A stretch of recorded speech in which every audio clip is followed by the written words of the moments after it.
8 things that happened to Black American soldiers that history forgot. Number 1. During World War I, black soldiers were assigned to French command because white American officers refused to serve alongside them. The French military decorated them for valor.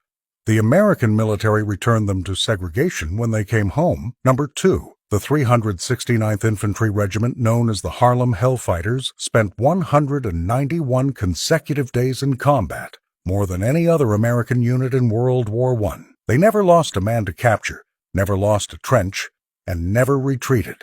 They were awarded the Croix de Guerre by France. The U.S. Army gave them a segregated parade route home. Number 3. After World War II, black veterans in the South were targeted by violence specifically because their military service made white supremacists feel threatened. In 1946, Sergeant Isaac Woodard was pulled off a bus in his uniform one day after his honorable discharge and beaten by police so severely he was permanently blinded. The officer was acquitted by an all-white jury in 30 minutes. Number 4. The Tuskegee Airmen flew over 15,000 missions in World War II and never lost a bomber they were escorting to enemy aircraft. They were among the most decorated units in the war.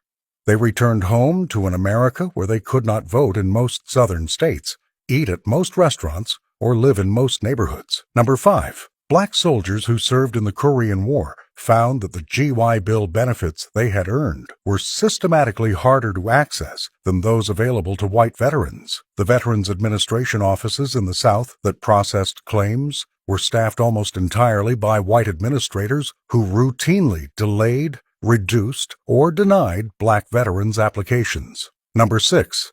During the Vietnam War, black soldiers were disproportionately assigned to frontline combat roles and suffered casualty rates significantly above their proportion of the military population in the early years of the war. A 1967 Defense Department study confirmed the disparity. The military adjusted assignments after the study was published. The soldiers who died before the adjustment were not mentioned in the adjustment announcement. Number 7. The Buffalo Soldiers, black cavalry, and infantry regiments formed after the Civil War fought in every major American military campaign from the Indian Wars through the Spanish-American War. They had the lowest desertion rate and highest re-enlistment rate in the entire U.S. Army. Their contributions were systematically excluded from official military histories for decades. John Ford's celebrated Western films, which defined how Americans understood frontier history for generations, did not include them. Before I say the last one, make sure to hit that follow button to support the channel. Number 8. Dory Miller was a cook on the USS West Virginia at Pearl Harbor on December 7, 1941. He had never been trained on an anti-aircraft gun. He carried his wounded captain to safety under fire, then manned an anti-aircraft weapon and shot down between 2 and 4 Japanese aircraft, according to eyewitness accounts.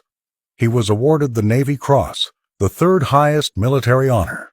He was never considered for the Medal of Honor despite actions that would have earned it automatically for a white sailor. The Navy assigned him back to mess duty after Pearl Harbor. He was killed in action in 1943 when his ship was torpedoed. Congress introduced legislation to posthumously award him the Medal of Honor multiple times. It has never passed. The man who may have been the first American hero of World War II spent his entire military career being paid to cook. He died without the recognition his actions earned. The legislation to correct that is still sitting in Congress right now, unvoted on.